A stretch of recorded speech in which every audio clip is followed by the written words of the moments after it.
搬家那天，京城飘着细雨，我站在这座古老四合院的门前，雨水顺着黑色的瓦檐滴落，仿佛老宅在默默流泪。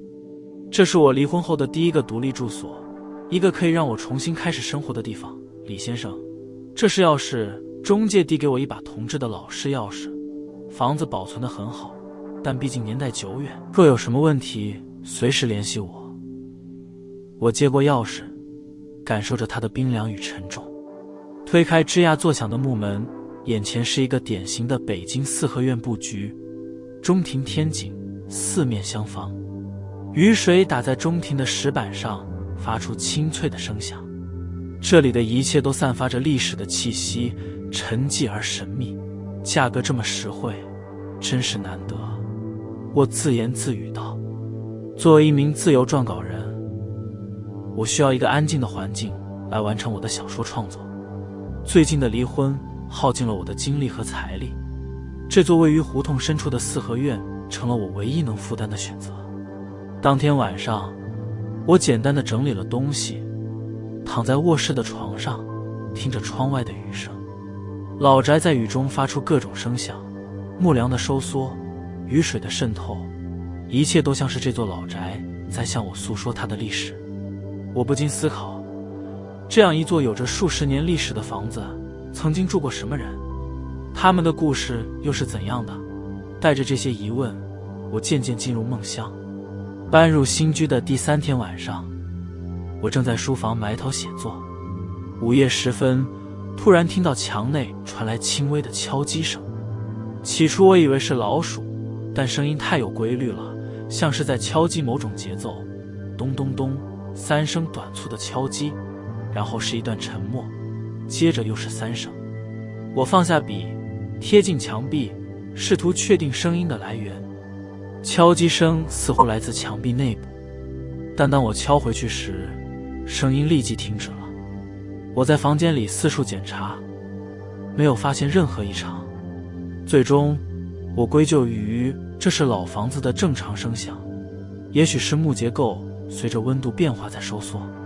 然而接下来的几个晚上，敲击声不断重复，总是在午夜时分开始，持续大约10分钟，然后突然停止。更奇怪的是，声音开始变得有规律，像是某种信号或密码。我开始记录这些声音模式，3短1长，间隔，然后2短。这让我想起小时候学过的摩尔斯电码。1周后的深夜，我尝试用记下的模式敲击墙壁回应。敲完最后一下，整个房子陷入一种不自然的寂静，连常见的虫鸣鸟叫都消失了。就在我以为一切结束时，墙内传来的回应让我浑身发冷。它完美地复制了我的敲击模式，但节奏更快，更急促，仿佛是某种兴奋或警告。那一刻，我知道这不再是我能用老房子正常噪音来解释的现象了。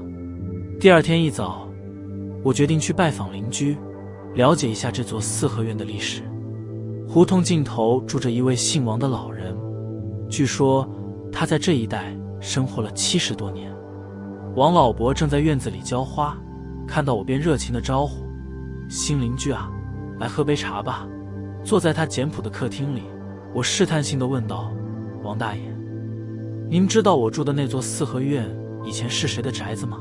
王老伯的笑容凝固了，他放下茶杯，神色变得严肃：“小李啊，那院子你住着可还舒服？”我犹豫了一下，决定实话实说。晚上总听到一些奇怪的敲击声，像是从墙内传来的。王老伯长叹一口气，仿佛下定决心要告诉我什么。那宅子原本属于民国时期的钱家，钱老爷是个富商，做丝绸生意的，积累了不少家财。据王老伯所说，抗战时期日军进城的消息传来，钱老爷担心家财被抢，便将大部分金银珠宝埋藏在了院内。不幸的是，一群土匪得知了这个消息，在一个雨夜闯入钱家，要求钱老爷交出财宝。当时我还小，只听大人们说，那一晚钱家死了很多人。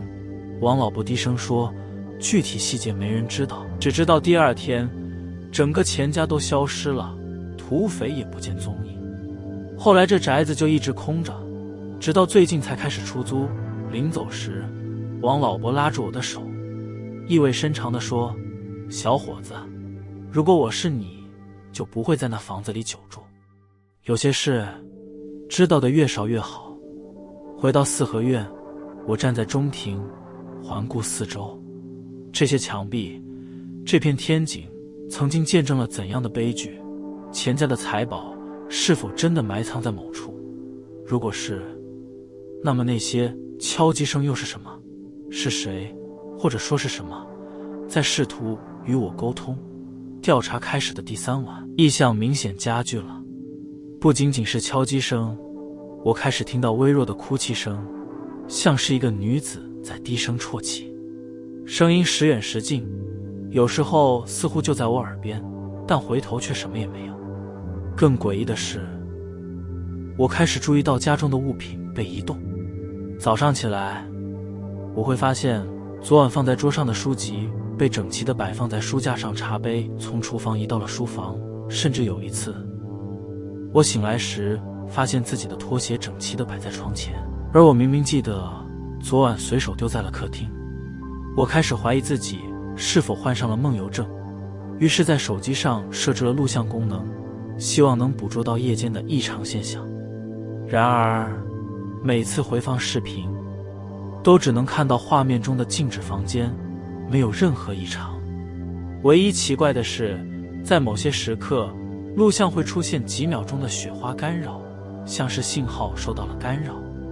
一天深夜，我被一阵急促的敲门声惊醒，冲到前门，却发现门外空无一人。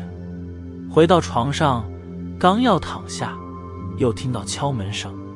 如此反复3次，我开始恼怒，决定不再理会。就在我即将再次入睡时，一阵冰冷的气息拂过我的脸颊，我猛然睁眼，看到床前站着一个模糊的女性身影。她穿着一袭红色旗袍，面容模糊不清，但我能感受到她眼神中的哀伤。我张口想要说话，身体却像被冻住一般动弹不得。她缓缓抬起手，指向西厢房的方向，然后身影渐渐消散在黑暗中。我挣扎着起身，浑身冷汗。窗外，月光如水般洒在庭院的石板上，西厢房在月光下显得格外阴森。那里有什么？他想告诉我什么？第二天，我壮着胆子去检查西厢房。这个房间我一直用作储物间，堆放着一些不常用的物品。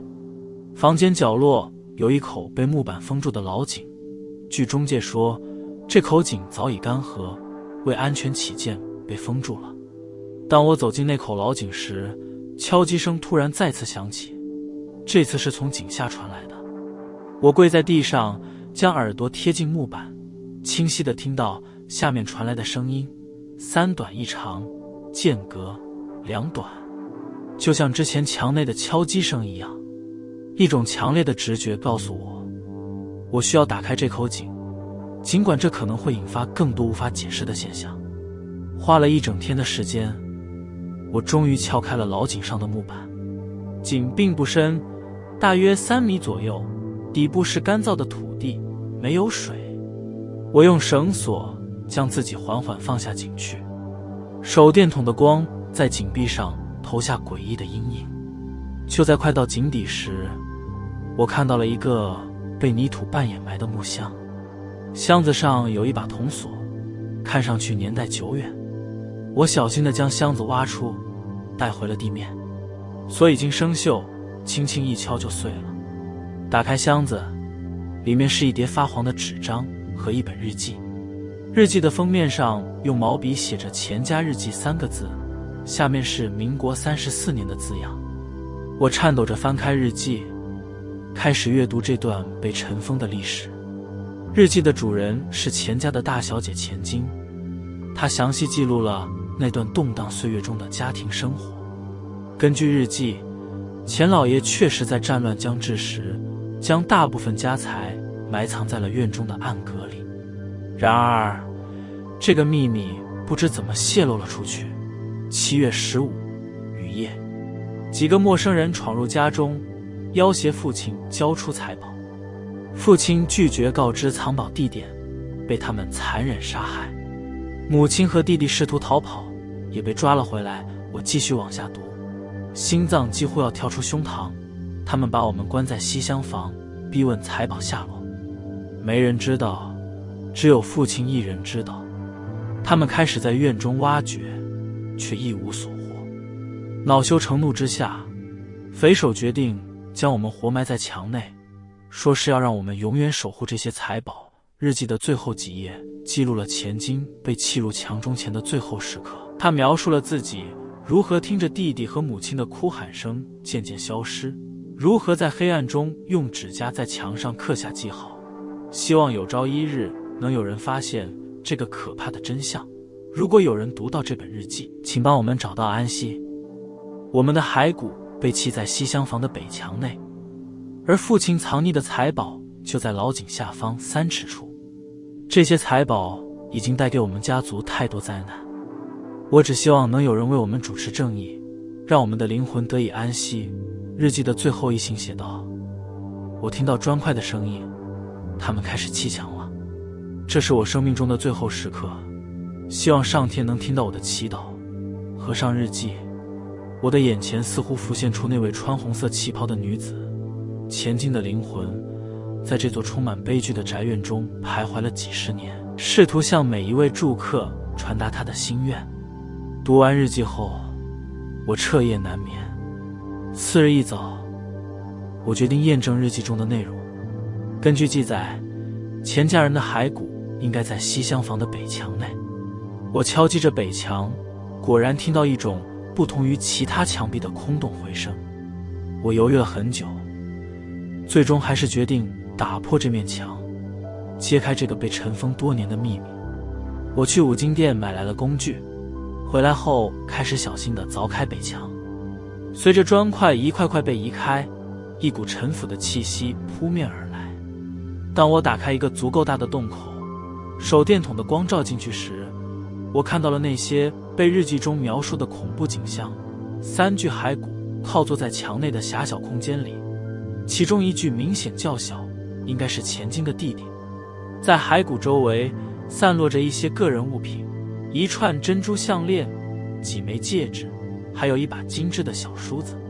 最令人心惊的是，其中一具骸骨的手指骨已经磨损得几乎不成形状，墙内侧布满了细小的刻痕，正如日记中所描述的钱金用指甲在墙上留下的痕迹。我跪在地上，为这个家庭的悲剧感到深深的悲哀。他们被活活砌在墙中，经历了怎样的恐惧和绝望？而他们的灵魂又在这座宅院中徘徊了多少年，试图向过往的住客传达他们的故事。就在这时，我想起日记中提到的另一个线索，财宝就在老井下方3尺处。我回到老井，开始在井底挖掘。果然，大约1米深的地方，我挖到了一个铁皮箱。打开箱子，里面满是金条、珠宝和古董。这就是钱老爷隐藏的财富，也是导致全家惨死的原因。当晚，异响达到了顶峰，整个房子似乎都活了过来，门窗自行开合，家具无故移动，空气中充满了低声的哭泣和窃窃私语。我坐在客厅中央，感受着超自然现象在我周围肆虐。突然，那位红旗袍女子再次出现在我面前，这次她的形象更加清晰。她缓缓向我走来，脸上带着感激的微笑。谢谢你。她的声音像是从很远的地方传来。现在我们可以安息了。她指向那箱财宝，然后又指向窗外。我明白她的意思，这些财宝应该用于善举，而不是继续带来灾难。女子的身影开始变淡，最后完全消失。房子里的异响也逐渐平息，恢复了正常的宁静。